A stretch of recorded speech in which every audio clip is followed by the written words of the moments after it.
इसमें दिया है ABCD is a trapezium in which AB is parallel to DC, comma BD is a diagonal, BD is a diagonal and E is the midpoint of AD. E जो है वो AD का midpoint है. A line is drawn through E parallel to AB, ठीक है, intersecting BC at F. See figures 8.30 show that F is the midpoint of BC. हम एक ऐसा क्वेश्चन एग्जाम्पल में भी कर चुके हैं. और जैसे हम कर रहे हैं ना, मैंने आपको देखिए पहले भी बताया था कि क्वाड्रिलेटरल जो है ये मैथ्स में, जो 9th क्लास का मैथ्स है, इसका मतलब टफ वाले चैप्टर्स में से आता है. जैसे हम ये कहेंगे देखिए टफ तो नहीं है, लेकिन क्या है कि जो आप लोगों का लेवल है, आप लोग 9th स्टैंडर्ड में है, तो 9th स्टैंडर्ड वाले बच्चे को ये वाली चीजें जो है टफ लगती हैं. फॉर एग्जाम्पल जैसे लाइन्स एंड एंगल्स है, उसमें बच्चों को डर लगता रहता है. ट्राइंगल्स है, उसमें डर लगता रहता है. और डर सिर्फ इस चीज का लगता है कि कहीं कोई नया अनोखा क्वेश्चन तो नहीं आ जाएगा, टीचर कहीं मुझसे कुछ दुश्मनी तो नहीं निकाल लेगा. तो ऐसा कुछ नहीं होगा. आप बस ये ध्यान रखें कि अगर आपने एनसीईआरटी ढंग से कर ली है इसमें लाइन्स एंड एंगल्स में, ट्राइंगल्स में, और मैं तो रेफर करता हूँ कि आप आरडी शर्मा करें, लेकिन क्या है कि आरडी शर्मा में बहुत ज्यादा क्वेश्चंस दे रखे हैं, तो हम बाकी चैप्टर्स के लिए तो कर लें, कोई प्रॉब्लम नहीं है. हम इसके लिए भी कर सकते हैं, उसमें भी कोई दिक्कत नहीं है. लेकिन क्या है ना कि उसको देखते ही एकदम जो आप लोग हैं एकदम से घबरा जाएंगे, अरे इतने सारे क्वेश्चंस हैं. एक क्वेश्चन भी नहीं होगा तो फिर धीरे धीरे ना क्या होता है कि हम ना पेज पलटने लगते हैं. दूसरा, यार ये भी कुछ खतरनाक सा लग रहा है फिगर. तीसरा, तीसरे को देखकर थोड़े चक्कर से आने शुरू होते हैं. चौथे तक थोड़ा बुखार चढ़ना शुरू होता है.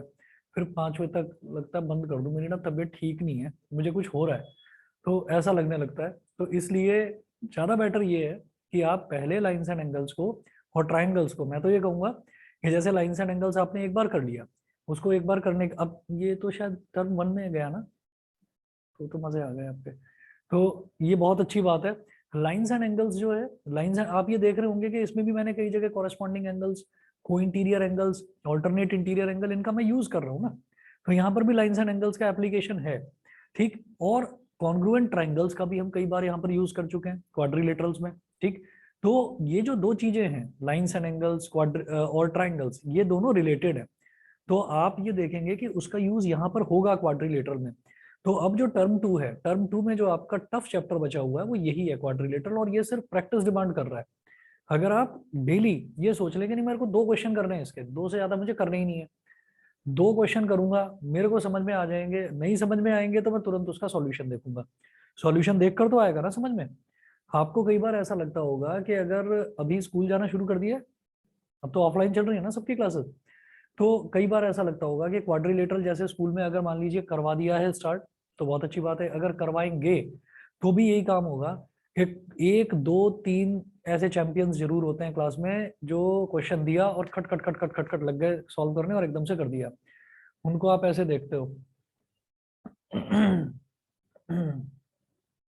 और फिर दूसरे बच्चों को देखते हो, फिर दूसरा लगता है कि यार ये मेरा भाई लग रहा है, ये कुछ मेरे जैसा है, इसको भी समझ में नहीं आ रहा है, तो ये ठीक है ना, ये तो बेकार लड़का है यार, इससे बात मत कर, इसकी तरफ देख भी मत, है ना. तो हम क्या करते हैं कि हम जो एक्चुअल में जिस चीज को हमें फेस करना चाहिए हम उस चीज से बचते हैं.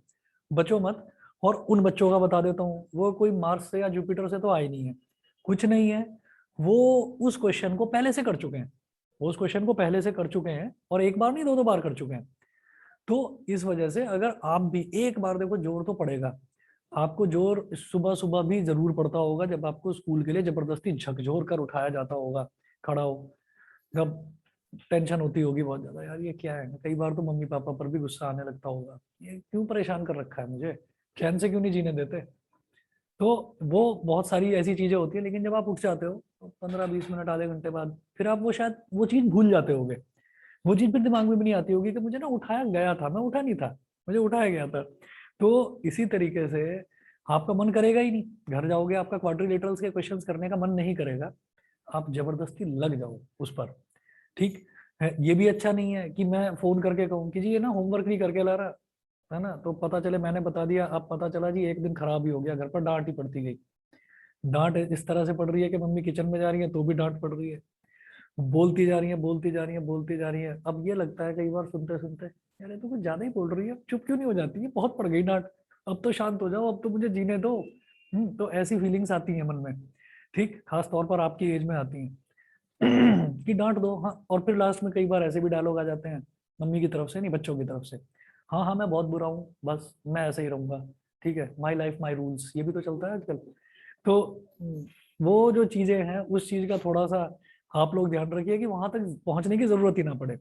थोड़ा सा ऐसा कर लो, ये जो चैप्टर है ना, क्योंकि ये परेशान करने वाला है लास्ट तक, तो आप क्या करो, आप इसको परेशान कर दो। इसको कैसे परेशान करोगे, आप डेली दो दो क्वेश्चन इसके करो। आप ये देखोगे 2 दिन या 3 दिन आपको करना पड़ेगा, चौथे दिन आपका ना इंटरेस्ट डेवलप हो जाएगा। फिर आपका मन करेगा कि मैंने इसके तो कर लिए कंप्लीट, अब देखो 7 ही तो क्वेश्चन है इसमें, शायद हाँ 7 क्वेश्चन है। ये करने के बाद में फिर खुद ही मन करेगा कि जरा मैं भी तो अपनी नॉलेज जज करूं, मैं भी तो देखूं मैं कहाँ स्टैंड करता हूँ। फिर आप आओगे, एटलीस्ट आप में से एक बच्चा जिसको आज की बात समझ में आ रही है, वो आएगा मेरे पास और ये कहेगा सर ये रही आर डी शर्मा या फिर ये रही आर एस अग्रवाल, इस पर जरा टिक कर दो, कौन कौन से क्वेश्चन मैं करके लाऊंगा और मैं करके दिखाऊंगा आपको। तो वो चीज जो है वो फीलिंग डेवलप होनी चाहिए। और वो डेवलप तभी होगी जब जबरदस्ती लेकर बैठोगे, क्योंकि मन किसी का नहीं करता। जब मैं आपकी एज में था मेरा भी मन नहीं करता था, और मैं तो कई बार चिढ़ के ये भी कह देता था, एक बार मेरी पढ़ाई पूरी हो जाए ना, किताबें फेंक दूंगा मैं, है ना, इनमें मैं आग लगा दूंगा। ऐसी ऐसी चीजें आती थी मन में, बोल भी देता था। मम्मी के सामने, पापा के सामने हिम्मत नहीं थी बोलने की, पता है कि उल्टा उल्टा आग लग जाएगी यहाँ तो इसलिए बोलने की हिम्मत नहीं थी वहां पर। तो इसलिए मम्मी सुन लेती हैं, कोई बात नहीं मेरा प्यारा बच्चा, ऐसा हो जाता है। तो इस चीज का थोड़ा सा ध्यान रखना कि ये नौबत ना आए कि लास्ट तक आते आते मार्च में या अप्रैल में जब भी एग्जाम होंगे, नहीं आप लोगों के तो फेब में ही हो जाएंगे, क्योंकि मार्च अप्रैल में तो बोर्ड वाले कब्जा कर लेते हैं ना सारे स्कूलों पर। तो इसलिए आप लोग इस चीज का ध्यान रखें कि वो लास्ट में नौबत ना आए कि एक अकेले क्वाड्रिलेटरल के चक्कर में पता चला बाकी सारे चैप्टर्स हमारे बर्बाद ही हो गए, है ना, जो आता था वो भी भूल गए। पता चला 2 - 5 लिखना था -3 लिख दिया उसमें +17। ये कैसे हो गया, नहीं मेरा ना दिमाग थोड़ा सा ना हिल गया था शायद जगह से। क्यों, क्योंकि टेंशन थी कि अगला क्वेश्चन क्वाड्रिलेटरल का है उसको करूंगा कैसे। ये तो कुछ ऐसा लग रहा है जो मैंने कभी करा ही नहीं था, और ऐसा कोई भी क्वेश्चन नहीं आएगा जो आपने कभी ना करा हो, सारे क्वेश्चन करे हुए आएंगे। तो बस ये चीज है। और अपने एक्सपीरियंस से मैं बता रहा हूँ, जो आपका कोई बड़ा आपका कोई भाई बहन हो या कोई सीनियर हो स्कूल में, कोई दोस्त हो जो 10th में हो, अच्छा अच्छा फ्रेंड, नालायक नहीं, अच्छे की बात कर रहा हूँ, उससे जरा पूछना तो वो कहेगा कि भाई जरा इस पर ध्यान दो, क्वाड्रिलेटरल्स पर ध्यान दो, इंपॉर्टेंट है, ठीक है। तो नहीं पूछना मत, पिछले साल शायद कोविड के चक्कर में उनके सिलेबस में से क्वाड्रिलेटरल हट गया था, शायद हट गया था। ऐसा ध्यान आ रहा है, पर चलो छोड़ो। कुल मिलाकर मैं आपको बता रहा हूँ, तो इस बात को दिमाग में बिठाओ और करो। ऐसा नहीं होना चाहिए ना कि मतलब मुझे शायद 1 - 1.5 हफ्ता हो गया है करवाते हुए, मैं बोलता हूँ तो 1 2 3 बच्चे बस वही हैं, वो होमवर्क करके लाते हैं, तो फिर आउटपुट कुछ निकलेगा नहीं। फिर बार बार यही लगेगा कि जब मैथ्स की क्लास हो रही है, होमवर्क की बात हो रही है, तो जरा मैं इधर उधर देखने लगूँ, है ना। नहीं सर इसमें ना मास्क में कुछ गिर गया शायद, मैं थोड़ी खुजली कर लूँ उसके अंदर। क्यों, क्योंकि मुझे बचना है, उस सिचुएशन से मुझे बचना है, तो उससे बचने की नौबत ना आए। पढ़ाई करो, अच्छा लगेगा आपको, ठीक है। थोड़ा परेशान करता है ये चैप्टर क्योंकि लेंदी है क्वेश्चंस, कि कहाँ से कहाँ यार, अब ये करूँ, अब इसको पैरेलल प्रूव करूँ, अब इसको इक्वल प्रूव करूँ, अब स्टेटमेंट लिखूँ। हम क्योंकि वो सब जोन में थोड़ा उसमें कंफर्ट जोन में जा चुके हैं कि अब हमको एमसीक्यूज अच्छे लगने लगे हैं। हो जाए तो ठीक, नहीं तो बाजू वाले भाई बता दे, है ना, ये कर रहा है तो ए है, ये कर रहा हूँ तो बी है, इधर कर दिया तो सी है, कान घुमा दिया तो डी है। तो वो सारी चीजें छोड़ो, क्योंकि अब वापस हमें सब्जेक्टिव वाला करना ही पड़ेगा, नहीं तो एग्जाम टाइम में ऐसी आवाज निकलेगी जैसे पीछे से आ रही है, ठीक है। चलिए जी, इसका लगता है ज्यादा ही एग्जाम खराब हो गया। चलिए क्वेश्चन नंबर 4 देखते हैं। ABCD इज अ ट्रेपेजियम, तो फिगर दे रखी है।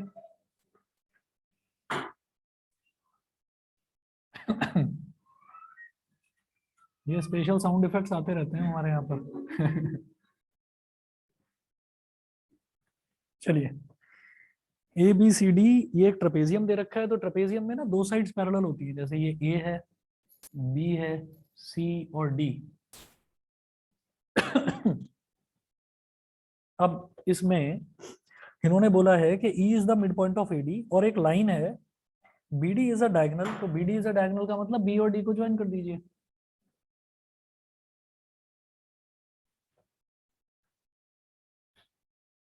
E is the midpoint of AD।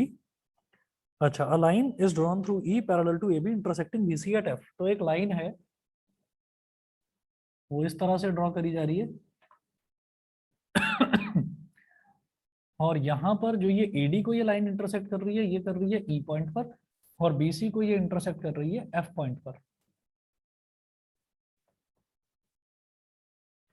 Show that F is the mid point of BC। मुझे ये शो करना है कि E तो AD का मिड पॉइंट है, ये शो करना है कि F भी BC का मिड पॉइंट है। इस पॉइंट को तो G बोल दीजिए आप, G। हम मैं एक काम करूंगा, हम ये कहेंगे इन ट्राइंगल DAB। और आप अगर करते ना इस क्वेश्चन को, जिन्होंने भी नहीं करा है, पता नहीं क्यों नहीं करा आपने होमवर्क, आप करते तो आपको लगता है अरे तो बड़ा आसान क्वेश्चन था, क्या दिया है ये होमवर्क में, 2 ही तो क्वेश्चन दिए थे। तो चलिए अब देख लो, हम ऐसा करेंगे इसमें, सॉल्यूशन इसका देखिए, मुझे प्रूव क्या करना है, या पहले हाँ लिखिएगा, to prove F is the midpoint of BC।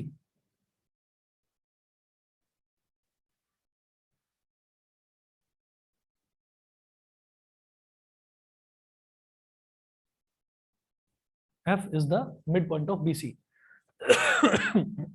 उसके बाद हाँ, जो जो गिवन है वो देखते हैं। गिवन ये वाली जो लाइन है ये AB के है, DC के पैरेलल टू AB। ये जो लाइन है EF, ये AB के पैरेलल है, तो गिवन है EF parallel to AB, semicolon. और क्या दे रखा है, E is the mid point of AD। E is the midpoint of AD। E is the midpoint of AD। अब मैं ये कहूंगा in triangle DAB,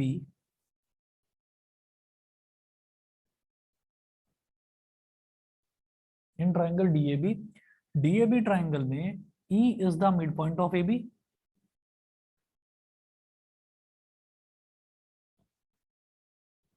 E is the midpoint of AB। E is the midpoint of AD, sorry, AD। and EG is parallel to AB, and EG is parallel to AB। और यहाँ curly bracket बना लो या small bracket बना लो, लिख लेना, ये जो 2 dot ऊपर और 1 डॉट नीचे लगाते हैं इसको बोलते हैं सिंस, या फिर बिकॉज, कुछ भी बोलो। तो since EF is parallel to AB, since EF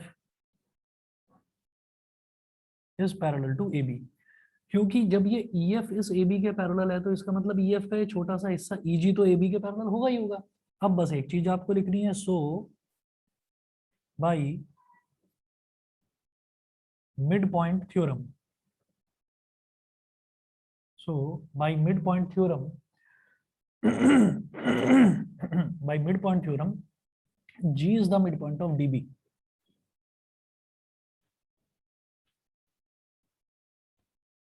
G is the midpoint of DB। ध्यान दीजिएगा, हमें क्या दे रखा है, इस ट्राइंगल में 3 चीजें दे रखी होती हैं। क्या? एक तो ये कि ये जो DA है इसका मिड पॉइंट E दे रखा है, और एक ये दे रखा है कि EG जो है वो AB के पैरेलल है। तो बचा हुआ क्या है, ये डॉट वाला ये जो पॉइंट है G, ये बचा, तो G will be the mid point of DB। इसको आपको क्या लिखना है कि by mid point of theorem, और कुछ एक्सप्लेन करने की जरूरत नहीं है, बस बाई मिड पॉइंट थ्योरम। 2 चीजें दे रखी हैं तो तीसरी होगी ही होगी, करेक्ट। उसके बाद क्या करें, अब मैं आ जाऊंगा इन ट्राइंगल BCD, ये triangle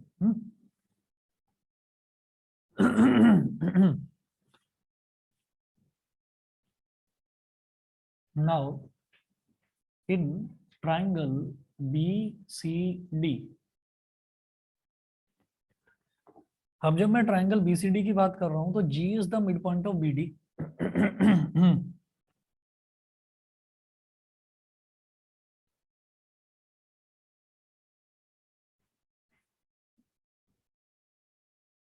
G is the mid point of BD। Bracket में लिखिएगा जस्ट प्रूव, कि अभी अभी प्रूव करा है ये हमने।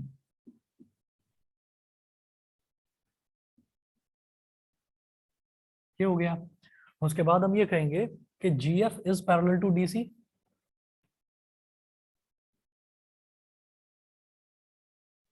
अच्छा, इसके रीजन में लिखिएगा since EF is parallel to AB and AB is parallel to DC। क्योंकि EF जो है वो AB के पैरेलल है, ये जो पूरी लाइन है ई एफ, ये ए बी के पैरेलल है और ए बी जो है वो डी सी के पैरेलल है। तो इसका सीधा सीधा मतलब है कि ई एफ हमारा डी सी के भी पैरेलल है। और जब ई एफ डी सी के पैरेलल है तो ई एफ का ही तो छोटा सा हिस्सा है जी एफ, तो जी एफ भी डी सी के पैरेलल होगा। तो G F is parallel to D C. अब फिर वही बात हो गई कि अगर मैं इस ट्राइंगल की बात करूं बी सी डी की, तो जी यहाँ पर बी डी का मिड पॉइंट है और जी एफ डी सी के पैरेलल है, तो F will be the mid point of B C. हो गया प्रूफ। तो एफ इज द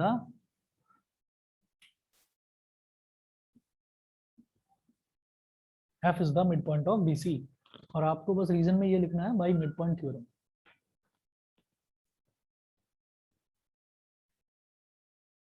रीजन में लिखिएगा बाई मिड पॉइंट थ्योरम।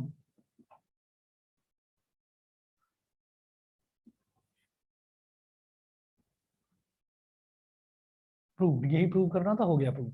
ठीक है। तो आप ये देखिएगा कि बहुत छोटा सा ही क्वेश्चन है, कोई ज्यादा मुश्किल नहीं है। जिन्होंने कर लिया वो जानते होंगे, नहीं करा है तो अब समझ गए होंगे। ठीक है, अगला देखिएगा। अगला है question number 5, in a parallelogram ABCD. तो अब मुझे पहले से ही क्या दे रखा है, पैरेललोग्राम दे रखा है।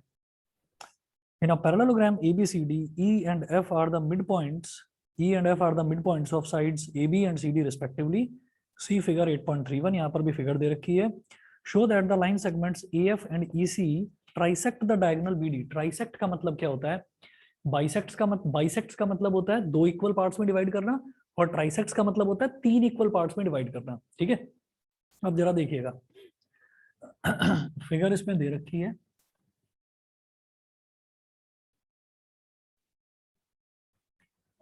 Question number 5,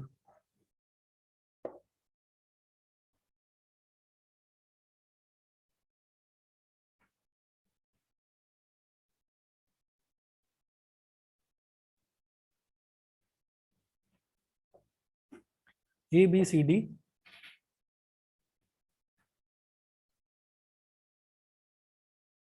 A B C D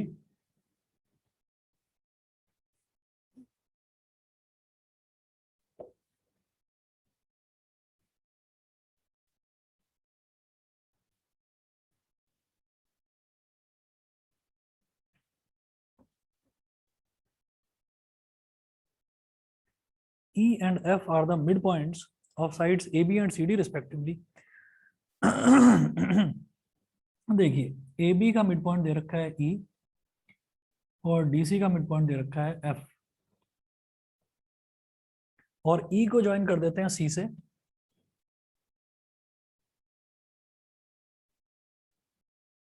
E को ज्वाइन कर दिया सी से, और ए को ज्वाइन कर दिया एफ से।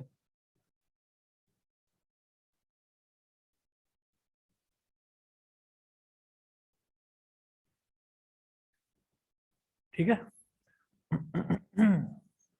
अब क्या करें, यहां पर है, इस पॉइंट को बोल दिया बेटा पी, और इस पॉइंट को बोल दिया Q.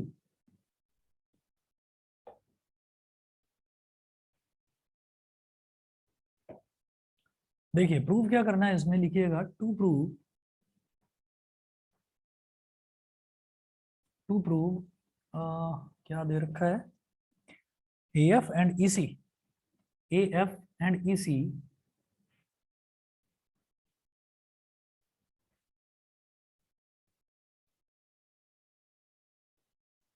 A F and E C trisect the diagonal B D, trisect the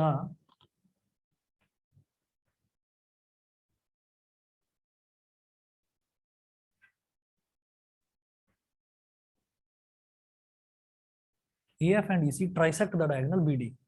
ये जो ए एफ है और ई सी है, ये इस बी डी डायगोनल को ट्राइसेक्ट कर रही है। ट्राइसेक्ट का मतलब क्या है, that is we have to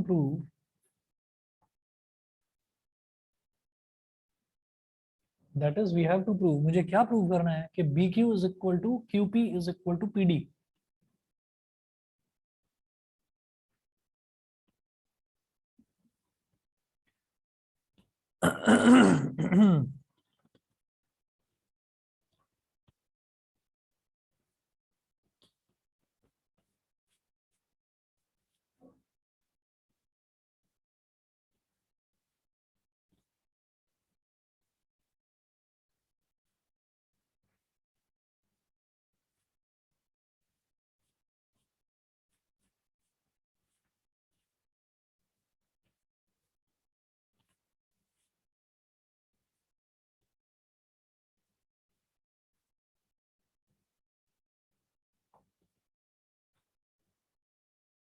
अब देखिएगा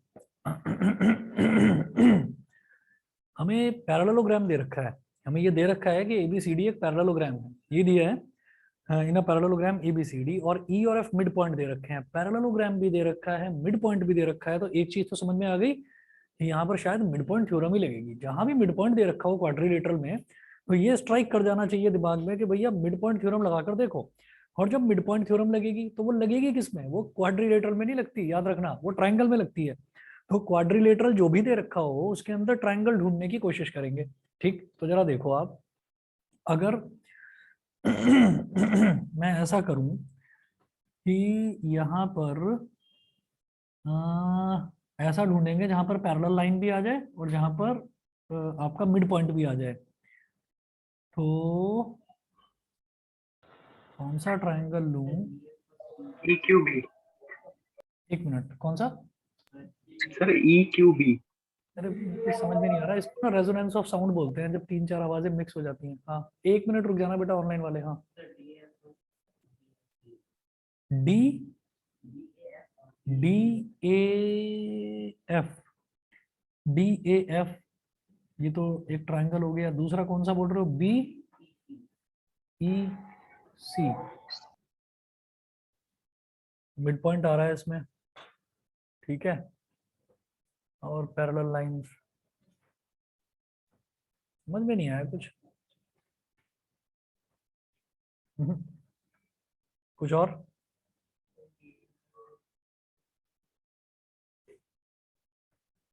कौन सा? D A B, D A B में मिड पॉइंट तो आ गया। और पैरेलल लाइंस नहीं आ रही नजर, क्या करूं?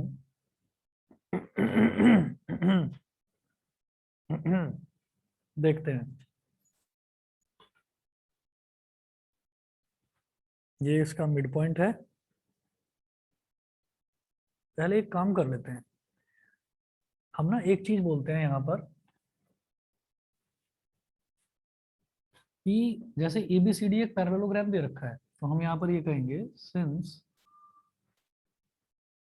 ABCD is a parallelogram. तो देखिए पैरेललोग्राम की अपोजिट साइड्स जो हैं वो इक्वल भी होती हैं और पैरेलल भी होती हैं। पैरेललोग्राम की अपोजिट साइड्स इक्वल भी होती हैं और पैरेलल भी होती हैं। तो हमें ना ये वाली साइड और ये वाली साइड इक्वल और पैरेलल बोलने में ना कोई फायदा नजर नहीं आएगा। रीजन क्या है? क्योंकि इनके इन साइड्स के मिड पॉइंट थोड़ी दे रखे हैं। मिड पॉइंट किसका दे रखा है? डीसी का दे रखा है और एबी का दे रखा है। तो मैं बोलूंगा A B is equal to C D and A B is parallel to C D, ये बोलेंगे। हम ये कहेंगे A B is parallel to C D and A B is equal to C D. एक तो ये चीज हो गई। अब यहां से मैं ये कहूंगा कि भाई जो ये ए बी है, इस ए बी का ही तो छोटा सा हिस्सा है ए ई। तो यहाँ पर ये कह दीजिए कि अगर ए बी पैरेलल है सी डी के, तो इसका मतलब ये जो ए ई है ये इस एफ सी के पैरेलल होगा। समझ गए कि नहीं? हाँ, तो A E is parallel to F C, और इधर जो A B is equal to C D लिखा है, दोनों तरफ हाफ से मल्टीप्लाई कर दो, तो क्या हो गया? Half A B is equal to half C D. ठीक है, ये हाफ से दोनों तरफ मैंने मल्टीप्लाई करा है। अब अगले स्टेप में हाफ से हाफ काट मत देना, ठीक है? क्यों करा है वो सुन लीजिए। ए बी का आधा क्या हो जाएगा? क्योंकि मुझे ए बी का मिड पॉइंट पता है, ए बी का आधा या तो ई बी या फिर ए ई। मैं तो ए ई बोलूंगा जानबूझकर, और शायद आप समझ रहे होंगे क्या टारगेट है अब हमारा। A E is parallel to F C, और ए बी का आधा होगा ए ई। उसी तरह से इधर पूरा सी डी का आधा मैं लूंगा सी एफ या एफ सी।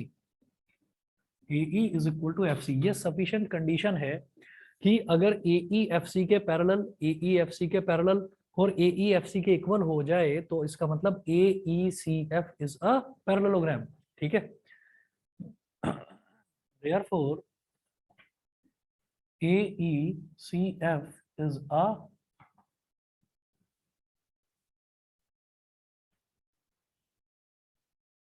पैरेललोग्राम। ये काम हो गया।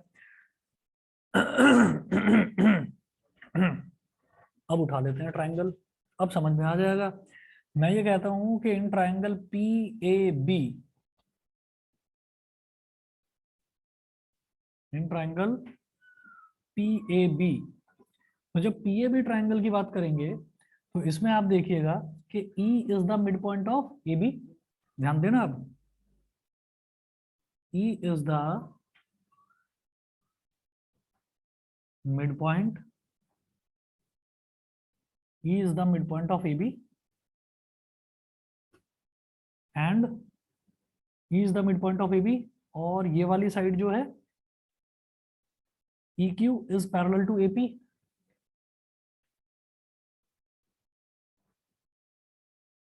because AECF is a parallelogram।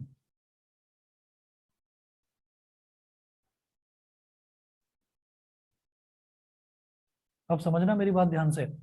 हमने ये कहा था बेटा कि AECF एक पैरेललोग्राम है, तो इसका मतलब ये जो AF साइड है और ये जो EC साइड है ये भी तो पैरेलल होगी।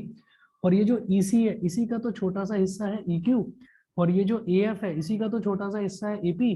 तो इसका मतलब EQ और AP भी पैरेलल होंगी, इसीलिए मैंने EQ is parallel to AP लिखा है। तो ये जो EQ है ये तो इस AP के पैरेलल हो गया, और E इसका मिड पॉइंट, तो इसका मतलब Q जो है वो BP का mid point by mid point theorem.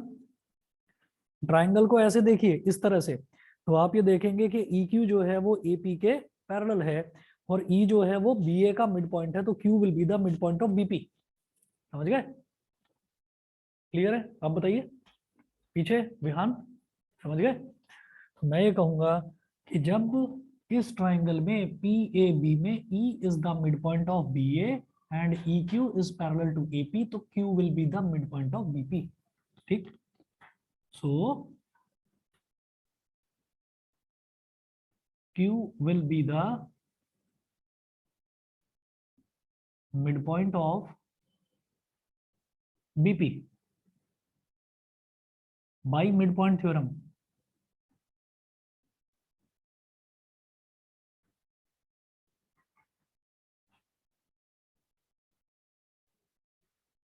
That is, ये जो Q है ये BP का मिड पॉइंट है, तो इसका मतलब क्या होगा, BQ is equal to QP।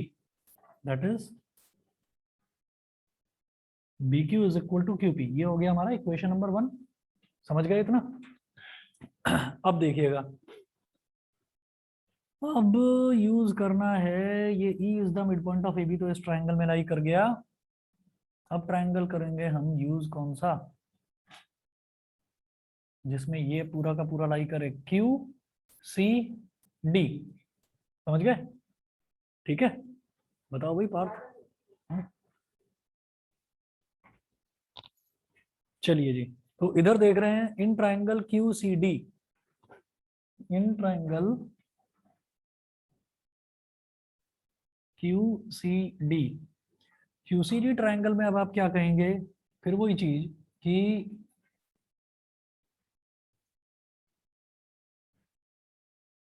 F is the midpoint of DC।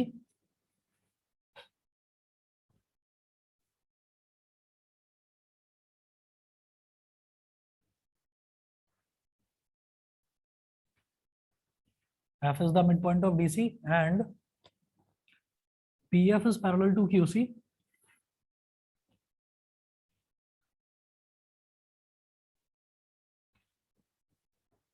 PF is parallel to QC। Reason में लिखना PF is parallel to QC वाले रीजन में आप लिखेंगे यहाँ कि बिकॉज, फिर वही AECF is a parallelogram।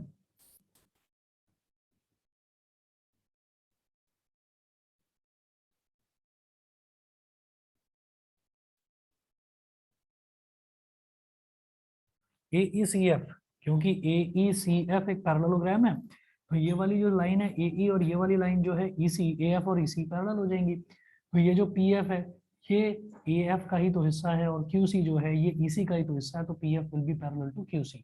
ठीक है, तो हमारा PF जो है वो QC के पैरेलल हो गया। F is the mid point of DC हो गया।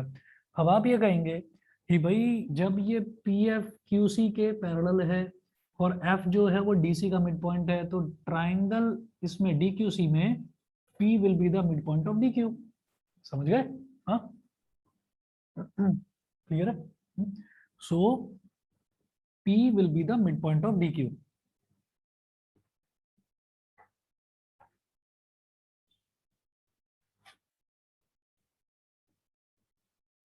P will be the midpoint of DQ. Reason में वही आएगा, by mid point theorem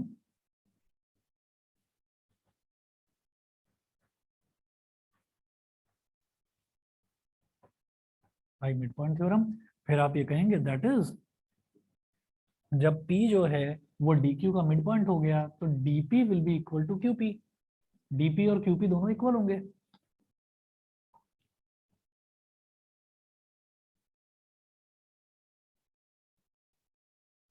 equation number 2। अब आप ये देखो, इक्वेशन नंबर 1 में BQ जो है वो QP के इक्वल, और इक्वेशन नंबर 2 में DP जो है वो QP के इक्वल। ठीक है, तो इसका मतलब ये तीनों इक्वल हो गए।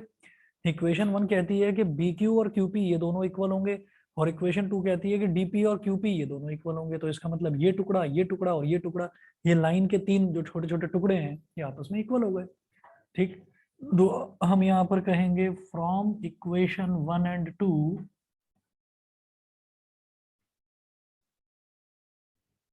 from equation 1 and 2 dp is equal to pq is equal to qb या bq कुछ भी बोलो, qp बोलो या pq बोलो, एक ही बात है। ठीक है, और हमको यही चीज प्रूव करनी थी कि ये ट्राइसेक्ट हो रहे हैं। ट्राइसेक्ट मतलब this entire line is getting divided into 3 equal parts, dp pq qp, तीनों के तीनों आपस में इक्वल है। ठीक है, ऑनलाइन वाले बच्चे बताएं, Anya, Yes, sir. Yes, sir. Yes, ठीक है। sir. Emil, Tia, Yes, sir. Yes, sir. ठीक है। चलिए जी अगला देखते हैं।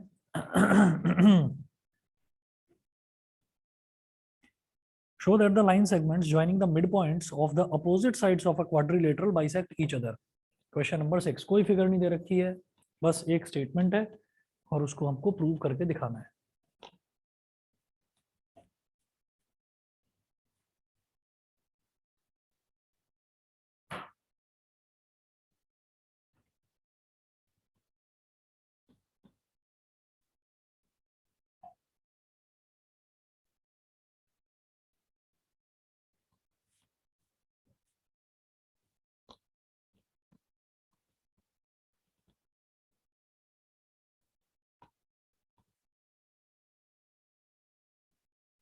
Show that the line segments joining the midpoints of the opposite sides of a quadrilateral.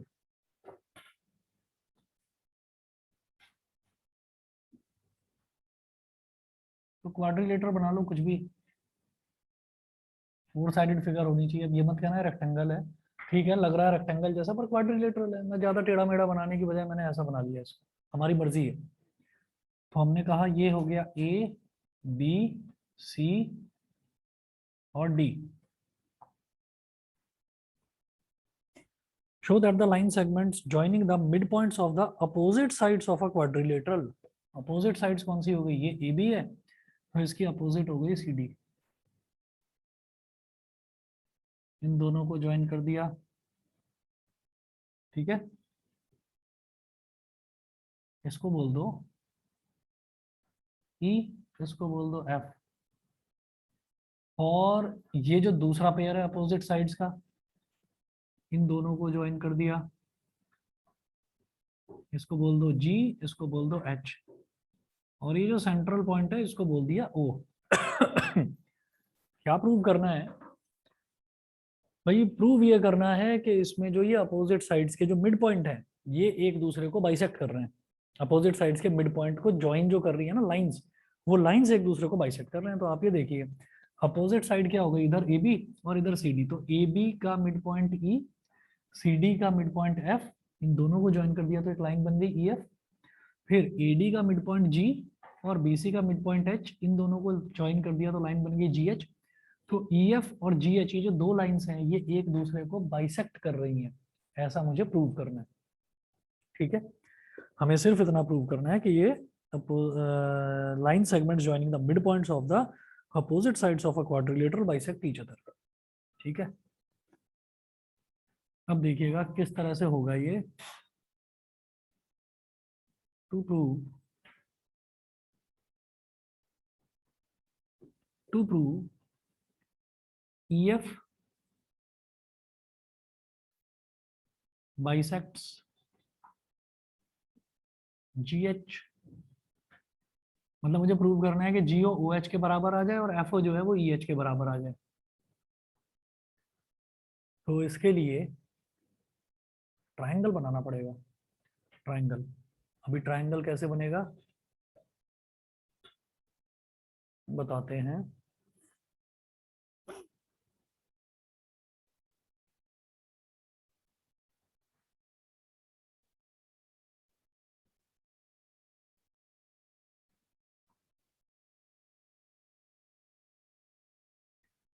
Construction join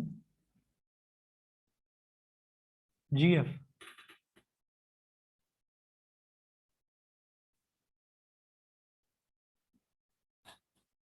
comma AC, नहीं एसी मत करो join,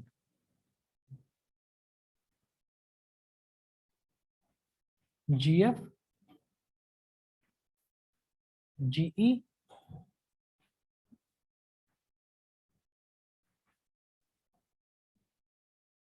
GF GE EH GF GE EH and HF.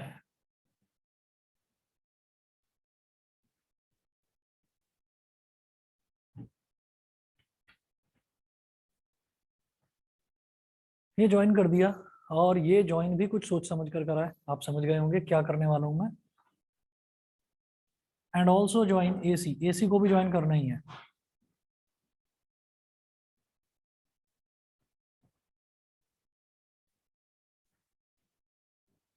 अब ये जो एसी है ये हमने ज्वाइन कर दिया।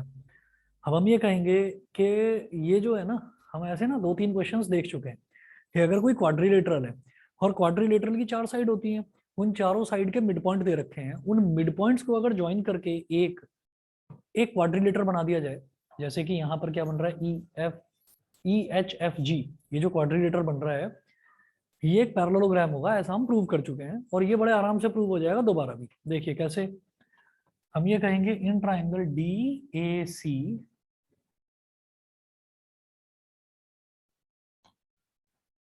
in triangle DAC, G is the midpoint of DA.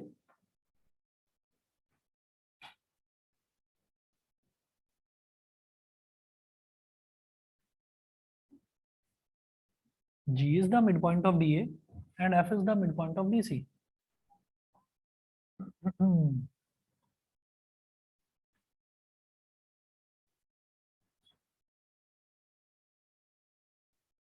F is the midpoint of DC.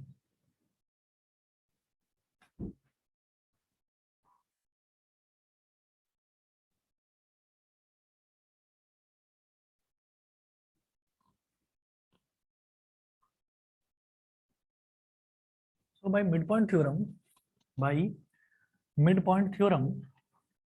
GF is parallel to AC.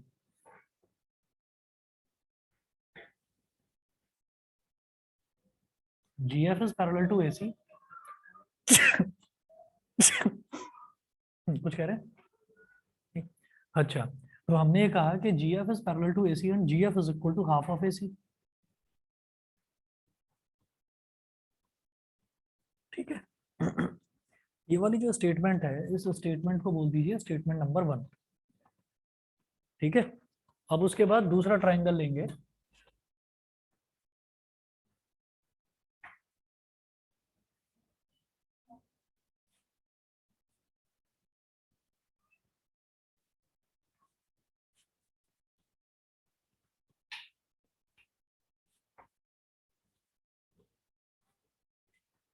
GF is parallel to AC and GF is equal to half of AC। अब इसी तरीके से हम यहाँ पर कहेंगे in triangle BAC,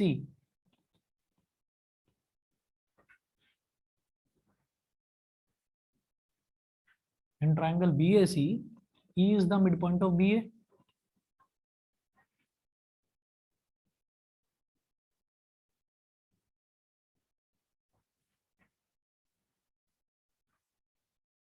E is the midpoint of BA, H is the midpoint of BC,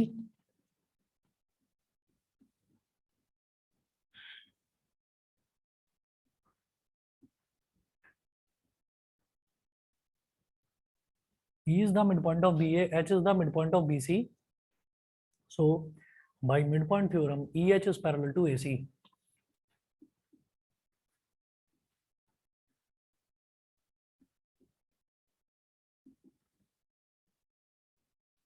So by midpoint theorem,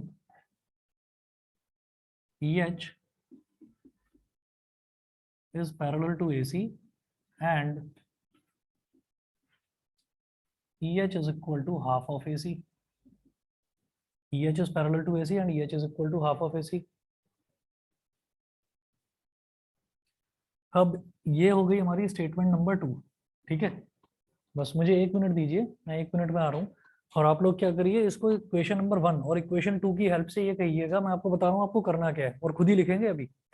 equation 1 और 2 की हेल्प से आप ये कहेंगे कि GEHF इज अ पैरेललोग्राम, और जब ये पैरेललोग्राम हो गया तो GH और EF इसके डायगोनल्स हैं और डायगोनल्स एक दूसरे को बाइसेक्ट करते हैं, ठीक है। और यही चीज प्रूव करनी थी मेरे को, समझ गए कि नहीं समझे।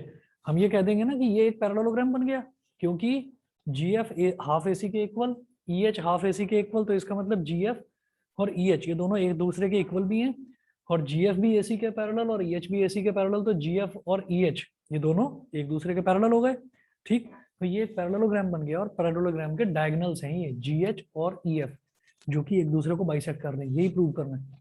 समझ गए कि नहीं, समझ गए? हाँ चलिए करिए, करो फटाफट। पहले तो यही प्रूव कर लो कि ये दोनों जो है पैरेललोग्राम है, ये पूरा का पूरा पैरेललोग्राम। ये 1 मिनट का टाइम दीजिए, आ रहा हूँ।